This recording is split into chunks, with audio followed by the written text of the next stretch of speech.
Live from a grungy kitchen table located in Annapolis, Maryland's scenic and historic capital, it's the Maryland Crabs Podcast. With each episode, your hosts, Tim Hamilton, John Fernay, and the occasional guest will dive in and pick apart the stuff that really matters most to you. We're too lazy to actually solve any of these problems, but we can definitely stir the pot. From schools, politics, parking in the fire lane, to those horrible people who drive BMWs. And here with this week's episode, live from the kitchen table, Tim Hamilton and John Fernay.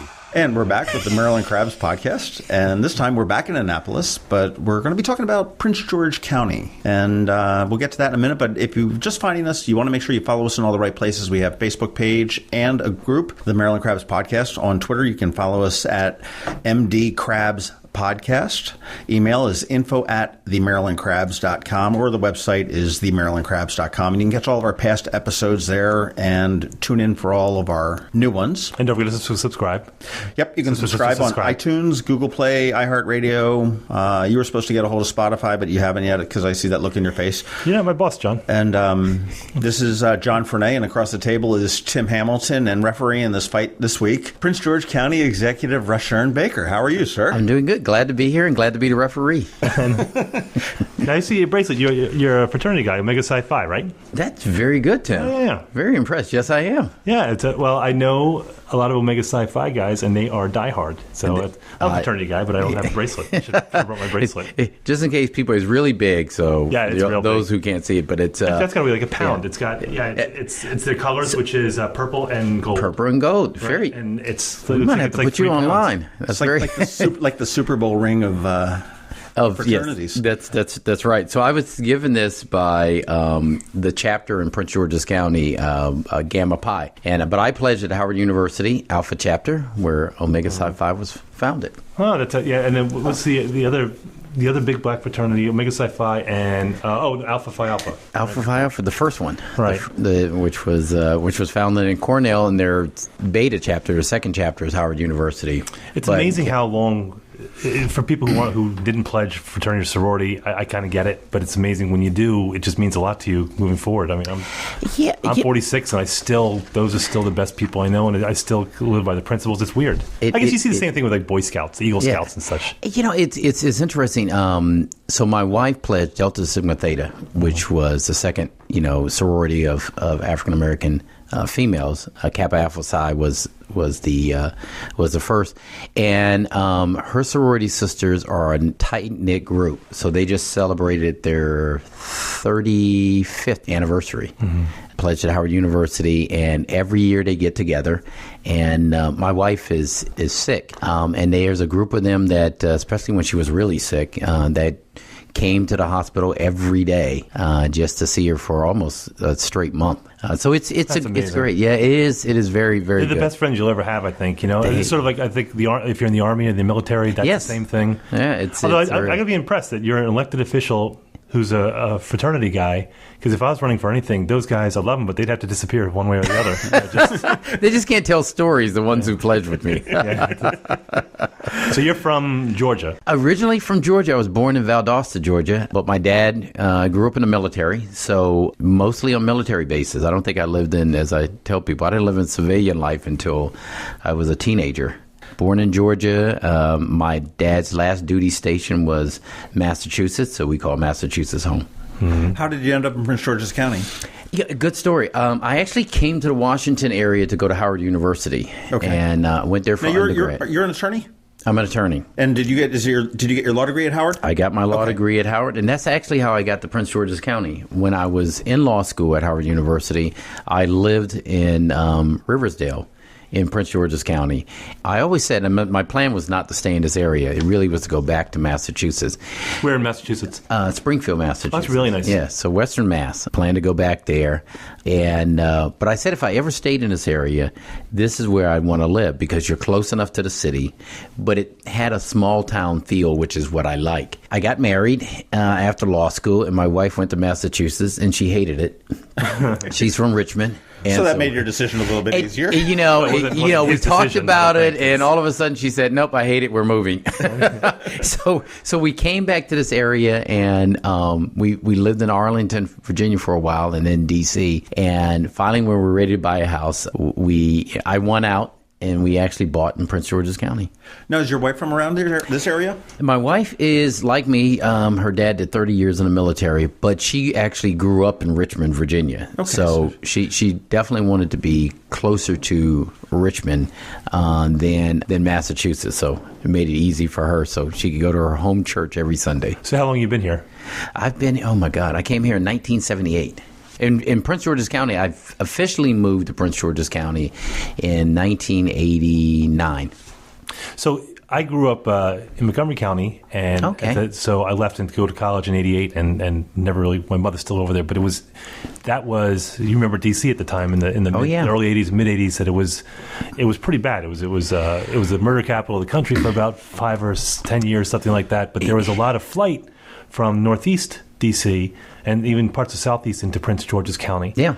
So you saw, I think, that it was traditionally an African-American county until, I think, the middle of the century, and then it started to swing white. And then in the 90s, it kind of shifted back again. Yeah, I mean, we were part of that, probably that first wave migration from D.C. to Prince George's County. And you're right. It was around, it started in like the mid 80s, and then it continued. When we came out, it was 1989, but we weren't the only young couple, and we were very young then. We had just had our first child. But a lot of the folks, my wife worked on Capitol Hill.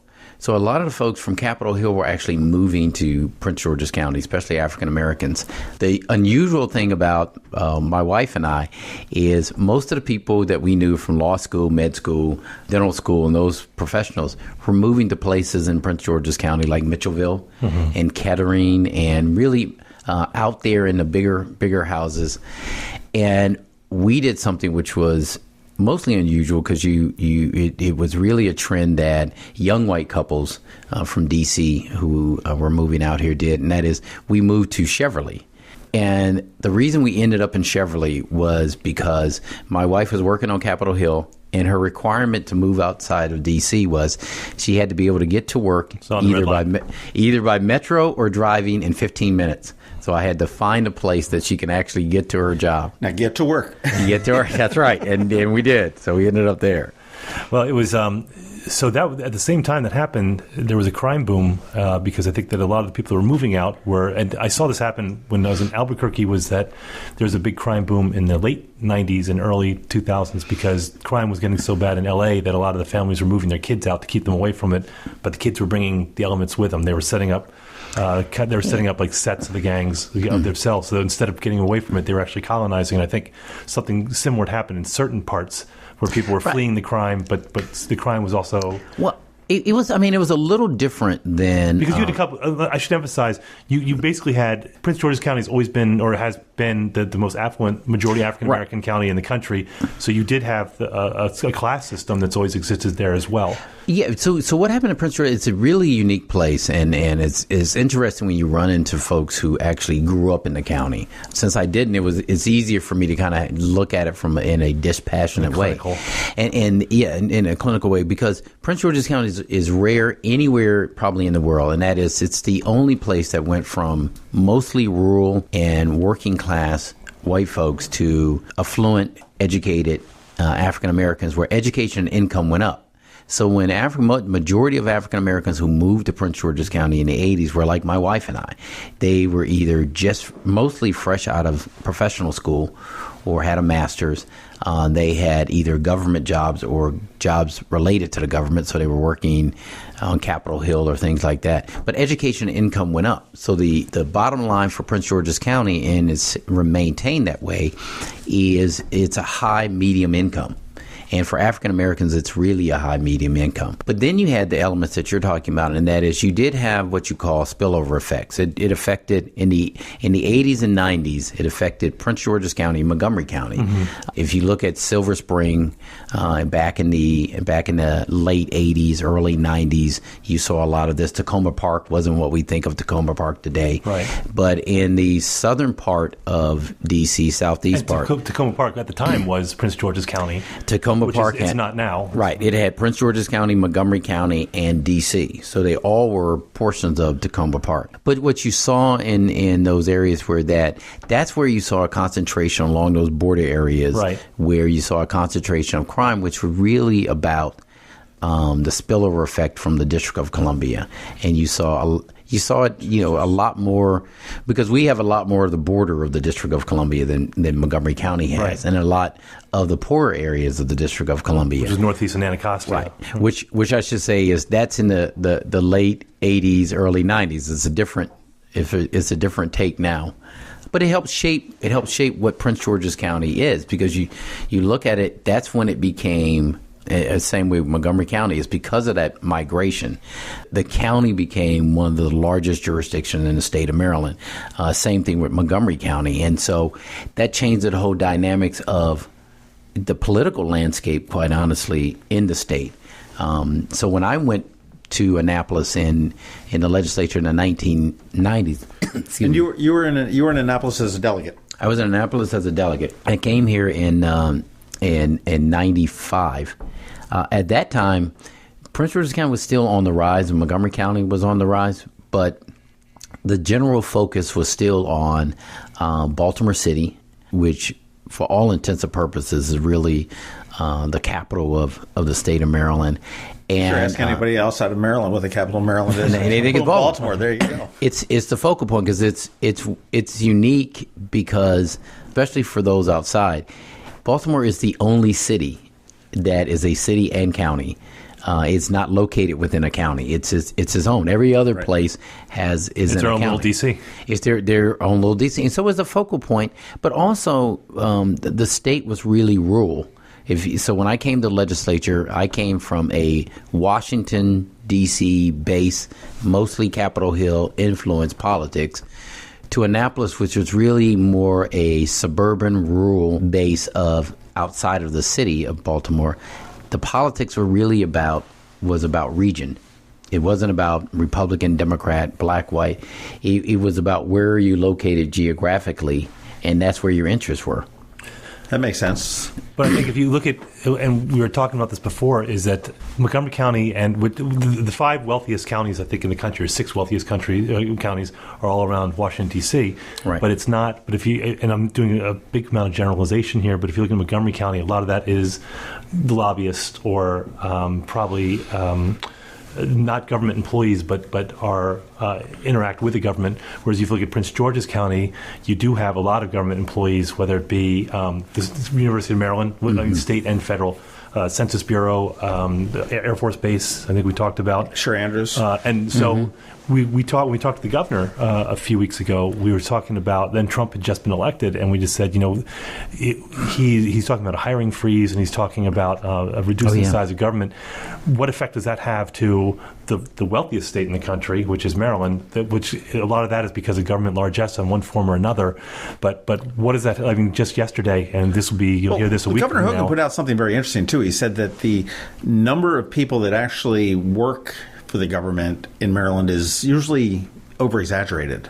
And Virginia has it. It's a little bit more balanced then. I mean, people think that Maryland has this just huge centric. I mean, it certainly is a large employer in the state of Maryland, but it's not. But I think you're talking about a difference maybe between government employee and people who are like secondary benefit for like a contractor. Right. I think when and that's usually, and you're having a good conversation about. And I'm right and he's wrong. Yeah, thank you. You're actually both right.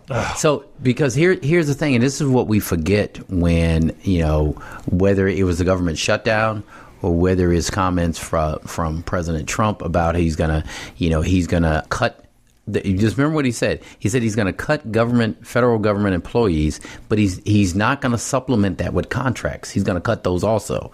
So here's where our governor is slightly wrong, in that Maryland, like Virginia and the other places around the Washington region, depend on the federal government and the offshoots of it. So you may not, like Prince George's County, correctly you said, Tim, is that a lot of the governmental employees, good government jobs, live in the county.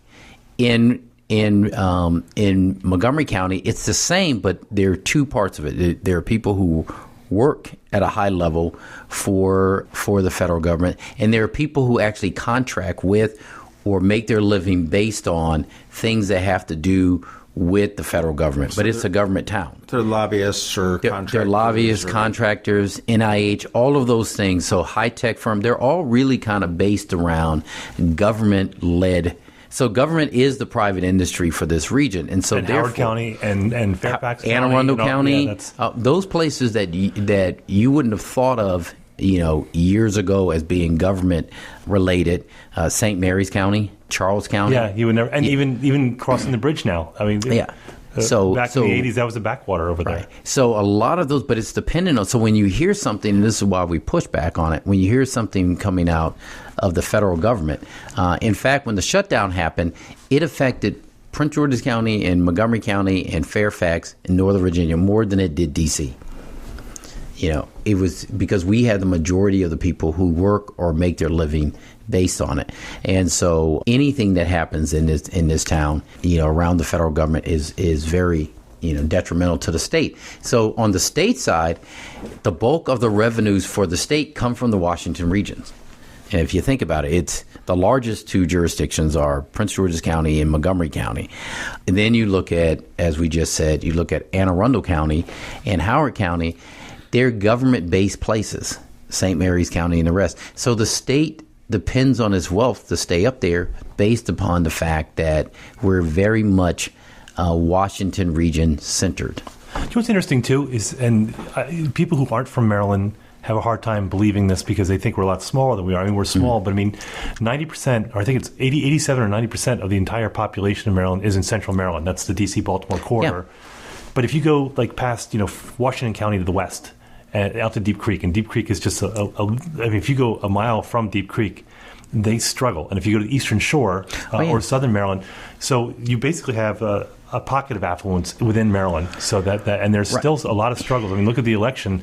If Eastern Shore was Trump, Southern Maryland or Southern Anne Arundel County was Trump, mm-hmm. Western Maryland was certainly Trump.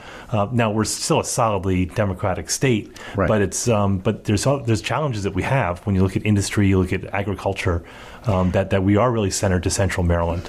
We have our concentration of much like Prince George's County. You have your concentration of wealth in these really corridor areas. So it's you could now say it's the Montgomery County, Frederick, maybe City of Frederick area where you see a lot of that.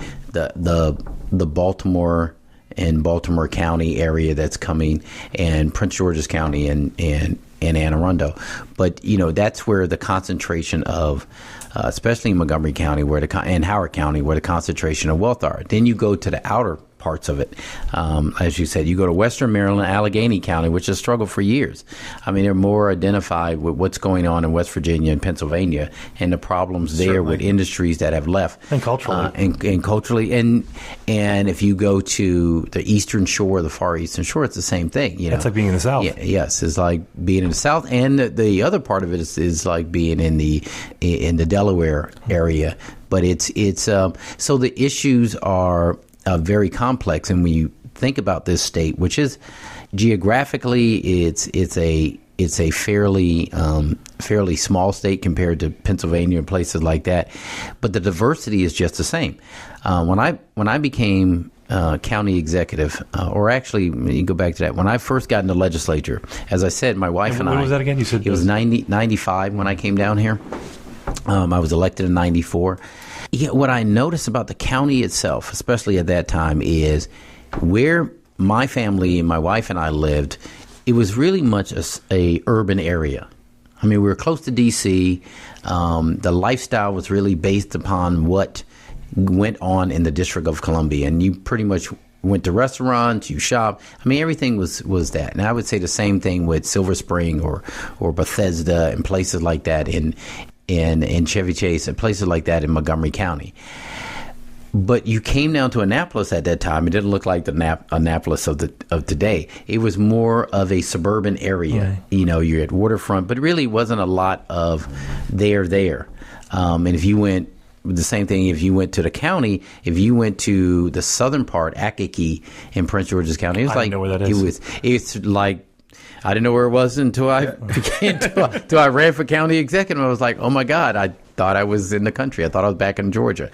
But it's a very rural area. And then you would go to places like Bowie or Laurel in the county, and they were very much suburban, you know, or Fort Washington, an area. I mean, typical of what you would see. You know, our house in Springfield, Massachusetts, is really on the outskirts of the city. So it's more suburban than it is city.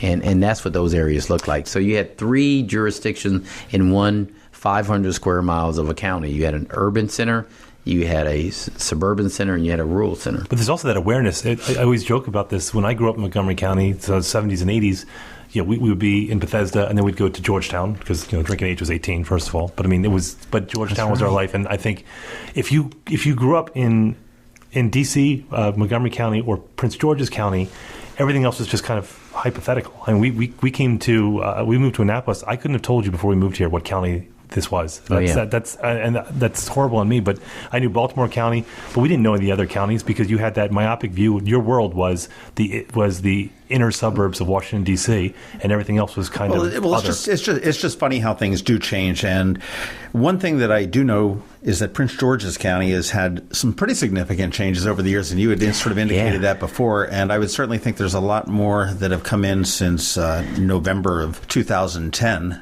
when you were first elected county executive. And let's just take a quick little break. We're here with Prince George's County Executive Rushern Baker III. With the Maryland Crabs podcast. I'm going to add a third to my name. That just sounds more dignified. Yeah, it does. Maybe then you could run for office or something. But we'll be right back.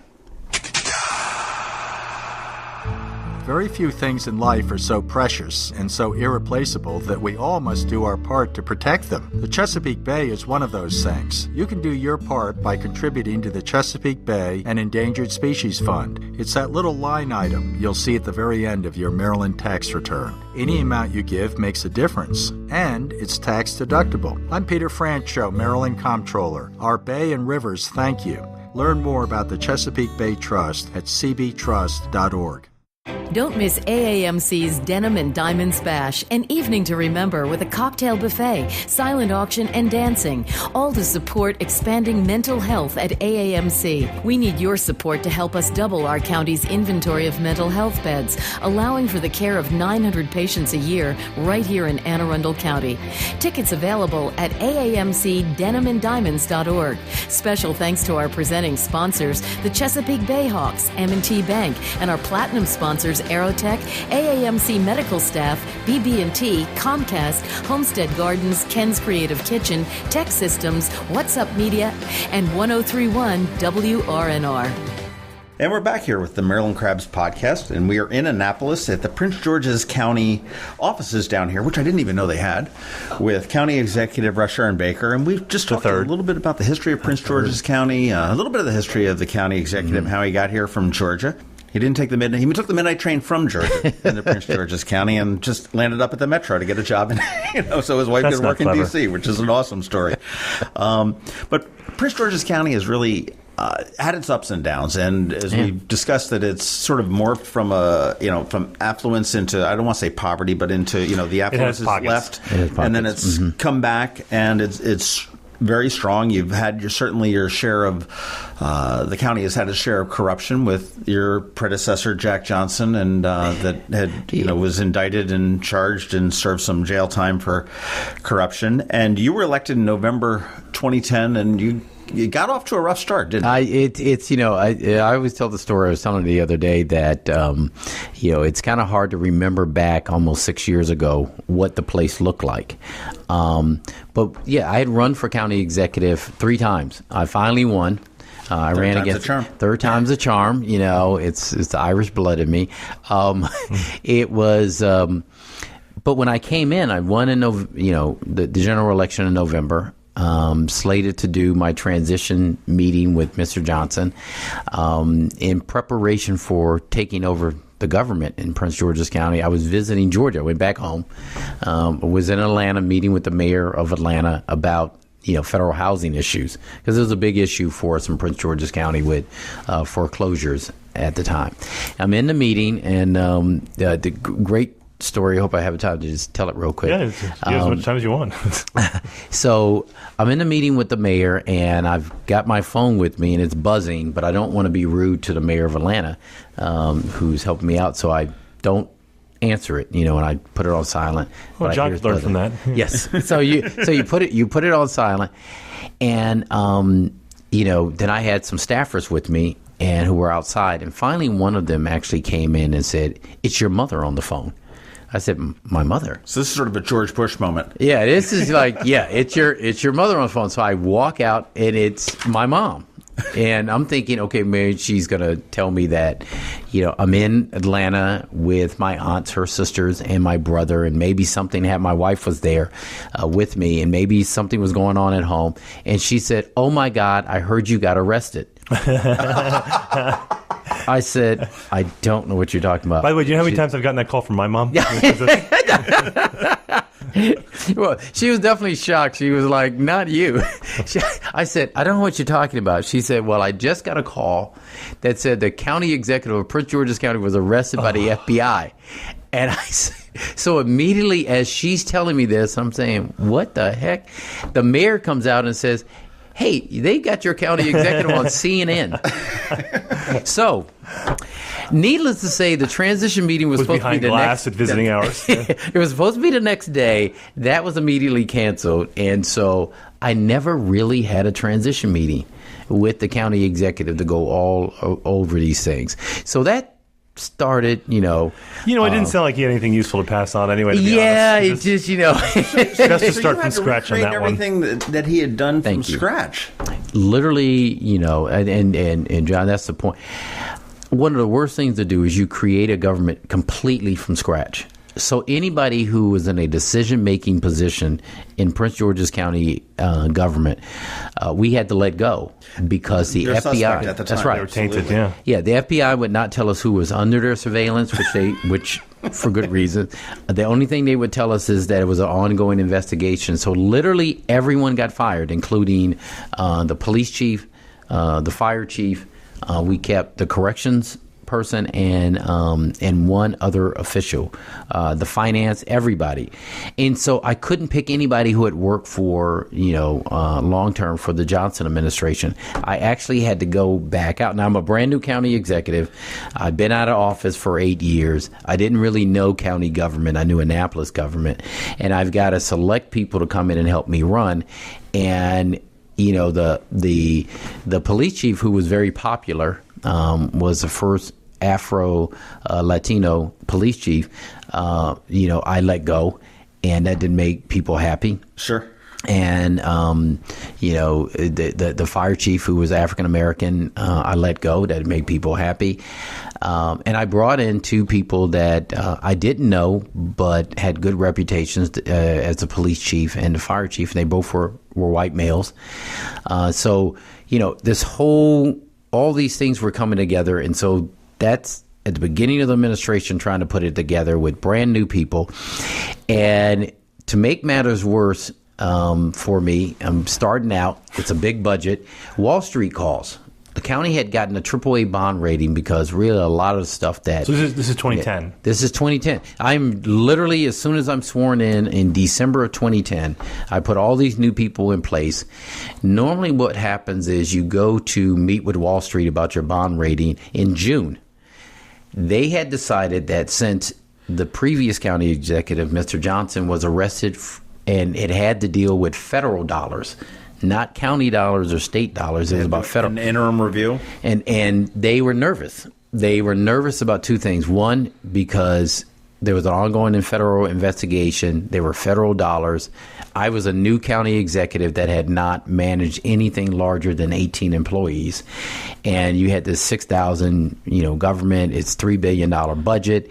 And they wanted to meet me right away because they were going to downgrade our bond. And also, this was during the secondary market housing collapse. They're in the second. So the market. So yeah, everything. Which time was the worst. Why in the didn't country. you ask for a recount? Yeah. I almost thought. So we jokingly say. So, the first couple of things you're like, okay, I can handle this. I'm going to put the people in place. I burst into tears the first when I saw CNN. Yeah.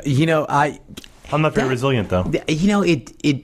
It probably because I was so happy I finally won. It didn't disturb me as much. But when it got to, I was supposed to take my family on a vacation, to Georgia, by the way, back to Georgia since I didn't get a chance to finish it because of what happened.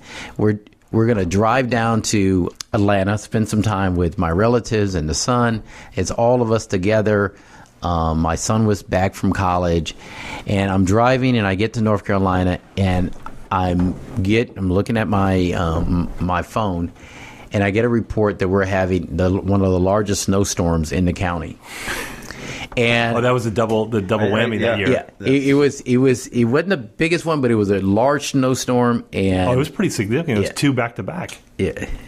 No, it wasn't. I don't think it wasn't that year. It wasn't the one that was back to back. It was the one in 2010. It was I think 2009 was back to back because that was the first year of Josh Cohen and Mayor of Annapolis. Because I think he struggled. That was the bad one. But so the backdrop is, I remember how bad it was in 2009. So when they called me and said, there's this snowstorm that's coming, I'm in North Carolina. I'm like, oh, my God, I'm going to be out of town when they have this major snowstorm hit.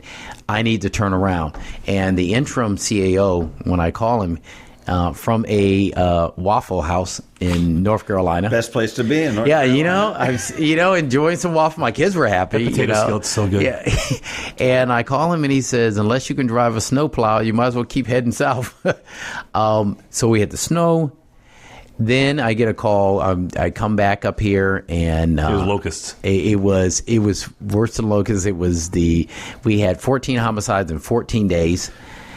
Day 14, I was like, oh my God. And now, was this with a new police chief? This was with a brand new police chief. Okay. So everyone is screaming because they're and the tenor was that they were really pissed off because you fired the old chief. I fired it, exactly. And you got a job. I mean, everyone was pissed off. And then, this is all happening within the first year of my administration. We had... First year. This has been the first 2 weeks. Yeah, first few months. Almost the first 6 months were the worst. We had in February of that year we had 7 fires on one day in the county, where it was 300 acres in the north or 600 acres in the south, but every place in between was burning. We had 100-year flood, where the county administration, which hadn't flooded in 100 years, flooded the building where you had to close it down. There were 2 feet of water in there. And then the earthquake hit. Then I thought the locust was coming. And I was ready to go home. So it was... It's hilarious that you did a second term. To me. It was hilarious that I didn't resign after the earthquake, because I really did think I was either Noah or Job. I was, but somebody in the Old Testament, because it was coming. But it's interesting. You think about all of those things that happened, and you look at where Prince George's County is today. Well, you do. I mean, I want to give shout out to your fire and police departments. I mean, they're two of the most responsive organizations around. And I know I was on Steve Shue's one of his transition teams going in, and it was on the communications part of that. And one of the things they asked, they said, "Well, who do we look to?" And I said, at that time it was Julie. I'm like, no. PG County, they really have it. I mean, they turned around, they determined. I mean, with Twitter and their blog, and that was where you were going to get the information. It was there, and you knew. Credits. I mean, and how does somebody turn around something like this? I mean, right now, you've handled the murder problem. You can't do much about brush fires. I mean, they're going to happen, but I mean, you've got the violence is down, housing is up. Yeah, we're in. I mean, if you think about it, with it's really good people. We brought in the new police chief, who at that time was Mark McGaugh, who's now our public safety director. Put together a plan to really go out and emphasize how we increase not only just officers but use policing smarter. And so we're down with crime in the county down to 30-year lows. And that's continued. We've continued to see the county in the right direction. With our fire department, we just our fire chief Mark Baker just retired, but under his watch, after all of those things, the number of firefighters and EMS personnel that we brought in is the highest that we've had in the county. To deal with fires around the areas, we built more fire stations, and we brought in more equipment. In terms of dealing with social impact issues, since we are close to the District of Columbia, we just didn't rely on public safety. We started doing something that I'm very proud about, our signature program, which is our Transforming Neighborhoods initiative, where we actually looked at those 6 areas in Prince George's County, which is where we saw dropout rates, crime, health disparities, lack of economic development opportunities, all of those things that were happening, but was right next to the District of Columbia and right next to Metro Station. We focused on those areas to turn them around so that we had this robust wraparound services so that quality of life would go up. Doing all of those things and getting in the right people, unemployment in Prince George's County is at an all-time low. $7 to $8 billion worth of development is going on in every part of the county. You go down Route 1 where University of Maryland is today. There's a new hotel and conference center that's being built right there. Whole Foods is down the street from it. A new MGM destination resort is there. We're building a new hospital around Largo. It's just a remarkable change, but it wasn't by accident. It was us, putting together policies where we just really started to come in and say, okay, well, how are we going to actually change these things? You had to be aggressive. The first piece of legislation I put in, or the first thing I did as county executive, which is unusual, is right after I, fired the people who were part of the previous administration, was I came to Annapolis. This is something that had never happened before of any jurisdiction. And I said, I want to put in a piece of legislation, ethics reform for the county. I want to restrict how the county executive raises money, and I want to restrict how the county council raises money. And I also want to put additional safeguards that we can investigate what's going on and put checks and balances up. Now, that had not happened before. Why does now? You said you came to Annapolis to do that. Does it have to be done through the General Assembly? It does not. But I had 5 brand new county council members who rightfully said they didn't do anything wrong. So why should there be restrictions on them? And I said we have to send a message that we're going to be above reproach. Businesses aren't going to come in this area into Prince George's County. We had a lot of reputation repair to do, a lot of branding issues to repair. A big one. I mean, that was the biggest thing for us, was to get the perception and the reality, that we were turning around. Businesses some had been legitimately, asked for money, pay to play. Others just perceived that it was there, so they never came in. And people started moving out saying, it's a culture of corruption in the county. By doing the legislation and by saying to people, I'm going to hold us all responsible for this. I want to make sure it is very clear that this is not going to go on. We did that, and that was the first step in go to business and say, hey, you know what? We put in a new ethics director that's going to look into these issues, a hotline where people can turn them in. We gave money to the state's attorney's office for a special prosecutor, if any of these things are up, just to send that signal. And then we went back into the business community and said, in the midst of an economic downturn in the market, in the property market, we're going to take money out of our rainy day fund, which was $50 million. And to put that in context, Montgomery County in its Economic Development Incentive Fund has $10 million. The state has $70 million. But we put $50 million because we were pretty much betting that Prince George's County was a good bet. Now, I could have lost, and no one could have come to the county, but we didn't. It took us a while, but we put the incentives in there. We streamlined the process for businesses to get through the permitting process, which is something I'm proud about. That's something huge all across the state and every jurisdiction. I mean, you talk to business owners and they're all just like, just getting through it is just brutal. Right. Business, the economy drives on Main Street, for the most part. And and when we talked to Governor Hogan, that was kind of his cornerstone, was that he saw a time when government was going to play less a part of the economic development of the state, and he wanted to really drive business and technology. I think time will tell if he's successful at that. But I mean, that is an emphasis. President Trump said yesterday he needs $58 million to rebuild $58 billion to rebuild the military, and that's going to come at the expense of governmental departments. So I think people are really nervous about where those cuts are going to come from. Yeah, and they should be. I mean, and to go back to the thing on businesses, for us, I mean, we realized that in order for Prince George's County to grow, in the same way with the state, is you have to get the private sector businesses going. Government doesn't create jobs, or creates very few jobs. And for us, we relied more on property taxes in the county than we did on commercial taxes. And the only way to get commercial taxes up are to get businesses to come into the county. Well, businesses won't come into the county or the state if they have to go through all of these regulations and there's no certainty as to when you will have an answer. It's not so much the regulations, is how long it takes. And so for us, it took you an inordinate amount of time for you to get from design to building in a county that had available space, or to redo an office space. And so what we did was we created a brand new department, which scared people because they said, "Oh my God, he's going to expand the government, more bureaucracy."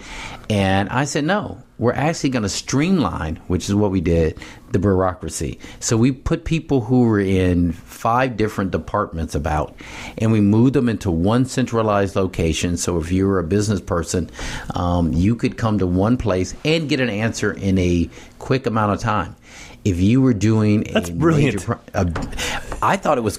Well, I'm just saying because we have such a big problem. What kind of crazy talk is that? If you could just jot this stuff down, we got some people we want to bring that to here in Annapolis. Just talking about streamlining the businesses and get these permitting things done quickly. It was great because for us we had to do it because our competition in Prince George's County was what was going on in D.C. and what was going on in Northern Virginia. In Montgomery County. And if they could do it quicker, faster, and better in those areas, why would you come out to the county? And so what we had to do is for big major projects like MGM or the new conference center at University of Maryland, is we put what I call, our folks don't call it this, an ambassador. So you come in, you got a major project, we're going to assign somebody to work with you to make sure you can get through there. So that's your own personal ombudsman. Concierge. Yep. Comes up, they've got your ear, presumably? Right. And so we put our best people on it, and that way if they run into a stumbling block, whether it's with our government or whether it's with the state, because we had some issues with the state government, or whether it's with the private industry, which is Pepco or utilities, sure. This person's job is to help you get through it, because the quicker you build that hotel and conference center, the more people you hire, and the quality of life for the county is better. And that's the and the more tax revenue the county and the more tax revenues the county gets. Exactly. And so that's the philosophy change that we had, was we want you to do well. We want you to grow. We want you to get more business because you're going to hire more people. They're going to pay more taxes. They're going to help us with our school system. And MGM opened up on time, relatively on time. MGM, and just think about MGM's a great example of, completely built by the private sector with our help to get through the process. But I asked for that to be a $1 billion facility because I figured if you invest $1 billion in it, you're going to make sure it's quality. They ended up doing 1.3 because they liked the fact that working with the county, they were meeting their timelines. And so therefore they put more money and the reason it didn't open when they originally said is they said, we want to make it even better. Right.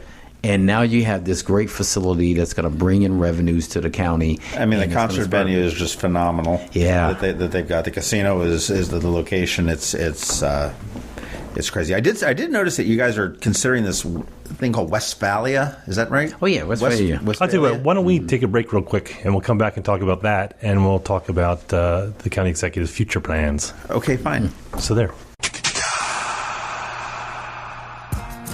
When it comes to diamonds, there are two things that matter: reputation and value. At Zachary's, you know our reputation. We pride ourselves on providing the best experience for every customer every day, because we wouldn't be here without you. But what you might not know is that Zachary's is the only diamond importer in Annapolis. We cut a check for $500,000 and deal directly with the De Beers site holder to bring you the best quality diamonds. That's just one step away from a mine. So by the time a diamond gets to your hands, only 2 people have touched it, not 6. I'm Steve Samaras, and at Zachary's, we've spent decades cultivating relationships around the world to ensure we can offer the best value on a diamond. But the relationships we value most are the ones we create with our customers right here in town. Zachary's, online at zacharysjewelers.com. If it's a diamond, we're a good place to start. And we're back with Rushern Baker III and John Frenay III, Tim Hamilton. I'm a junior. My son's a third. Ooh, I like that. But anyhow, we're back here with County Executive Rushern Baker from Prince George's County, and we were just talking about the success that the county has seen from the hell that he inherited when he got elected. And I mean, that's my phrase. That's certainly not his phrase. But boy, on the bright side, there's nothing you could do to screw it up. Well, you know, that's what my son said. The day I was walking out, just to interject real quick. So I'm about to give my inaugural speech when I'm first elected, and I'm talking to my son, and I'm really nervous. And he said, "Well, you know what, Dad? Look at it this way. If you don't steal anything, you'll be the best county executive we've seen in 8 years." That was like, all you had to do was stay out of jail, and you're good. I was just like, only your children could put it to you that way. But anyway. But yeah, no, we're talking about MGM, National Harbor, and the success that it is seen there.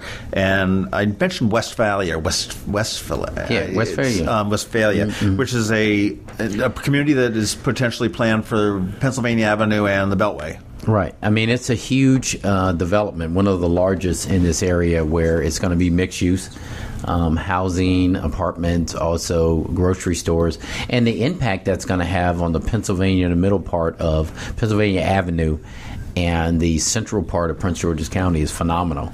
So we're very excited about one question I have for that is that, and that seems to be like the gateway to National Harbor. In there, I mean, you've got Andrews that's right in that area as well. What is it going to do to the infrastructure on? I mean, because that tends to be a choke point for me whenever I'm heading south. Yeah, I think for any, and I said this to a hearing the other day. I mean, any major development project, the thing that is needed, and this is what we're lobbying for down here down in Annapolis, is infrastructure dollars, and those, most private industry, almost all development, they don't pay for the infrastructure. They expect the counties and the state to come in and help out with that. Same thing we're doing to attract the FBI is we're putting the money in for the roads and the infrastructure. So you're essentially waiving the impact fees that would normally be assessed to a lot of these. Right, but you're also not even just waiving them. You're also putting that's your commitment to the development project and making it ready. National Harbor would not have been done if it hadn't been for the fact that Woodrow Wilson Bridge cracked. And the federal government had to repair that, and that required that also the District of Columbia, Virginia, and Maryland put transportation dollars in there for the infrastructure. Well, Bud Schuster could have fixed that a long time ago, but he sent that money to Route 99 in Pennsylvania. That's what they did in the day. But once it was done, since you had to do the infrastructure for the interchange, it allowed the biggest, most expensive part of National Harbor to take place. In Westphalia, what we're saying to the state, because this really is a state issue, is the revenues that come back from development projects like Westphalia or like National Harbor, where you're on state roads, we need your help with it, because it not only benefits Prince George's County. If you're in National Harbor, you're on 210. The traffic that's coming is coming from southern Maryland. That's really a Charles County, St. Mary's, Calvert County, and Prince George's County. The same thing with Route 4. It's really about traffic that's coming from here. The east. From the east. But that's a tough sell because you want people to pay for you have to convince them that it's even though it might not impact them directly, just go, well, you've got to pull a lot of jurisdictions together to pony up and ante up. But Tim, you just hit what has to happen at the state level, because the only people who can talk about that is really at the state level. Because if I go to the president of Charles County commissioners and say, hey, I want you to pony up some of your state, he's like, well, no, it's Prince George's County. But really it's impacting the residents of Charles County. They're the ones who are really stuck in traffic. Our folks are having a problem getting onto the traffic, but the people who are stuck in traffic are coming from St. Mary's. You know, my daughter, middle child, went to St. Mary's College, and it was just hell getting down there. But the traffic was coming from St. Mary's, Calvert County, and Charles County, and the benefit of doing infrastructure will benefit Maryland residents. The same thing with 4 over where Westphalia is. So it really has to be that perspective of why things like the metro system is important to Maryland. Is not just important to Prince George's County and to Montgomery County. It's important to Anne Arundel County, Howard County, and those places. I never thought about that. Just the problem that you have coordinate, like that would be like Anne Arundel County going to Calvert County saying, hey, do you want to pony up some money for Route 2 repairs? And they're saying, no, it's in your county. It's in your county. Not understanding that. And so, well, I think they understand it, but it's whoever's downstream is the one who's picking up the tab at the end of the night. What we've said since I've been county executive, and what I'm saying now is I've gone to my colleagues in these other areas and said, you know what? If we don't have the resources, if I'm in Prince George's County and I'm getting a limited amount of money from the state, which I understand very well because I served in Annapolis on transportation. If I'm given a limited amount of money from the state, it's got to go to the major choke points that I have. So it's going to be at Route 1, and it's only going to be on the roads that affect around 210. Well, the roads around 210 are not going to actually, 210 is the main highway from National Harbor down to the south. We're not going to put our money on 210. So the residents of Charles County, St. Mary's County, and Calvert County are still going to be stuck in traffic. In fact, more traffic, trying to get to their jobs in the District of Columbia or up this way. So it behooves us as a region to go into the state and say, we need you to do something about this because too much of us are spending time in traffic. I'll give you a quick example. Actually, and I'm just thinking about this, sorry to interrupt, but there's no other county that I could think of in the state that is at the nexus of the traffic than Prince George's County, because Montgomery County, you don't have all that traffic coming from, certainly from Frederick. I mean, you get some amount, or from northern Montgomery County, but I mean, you're at the nexus of between the Baltimore and D.C. corridor and the south. But here's my point. You see where it works because on the purple line, that was a combination of Prince George's County and Montgomery County saying, hey, our citizens are really stuck in this area that affects the two of us. And so therefore, we actually did put resources in from our county together to do the purple line. Now, what we asked of the governor and other folks was, well, a lot of that traffic is also coming from Anne Arundel County and Howard County. And therefore, the state should put more money in.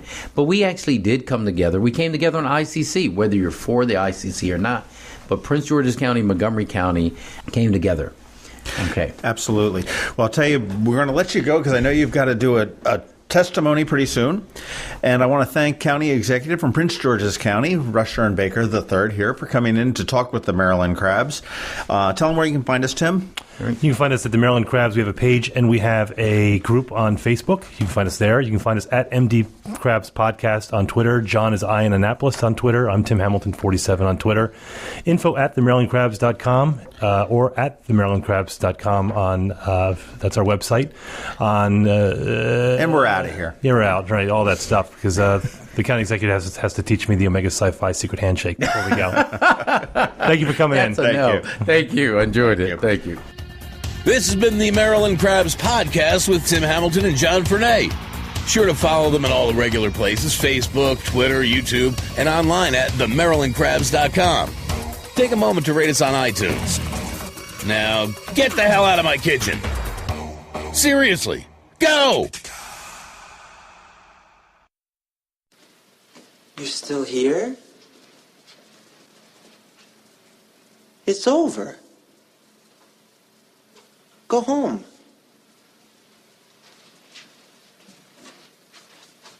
Go.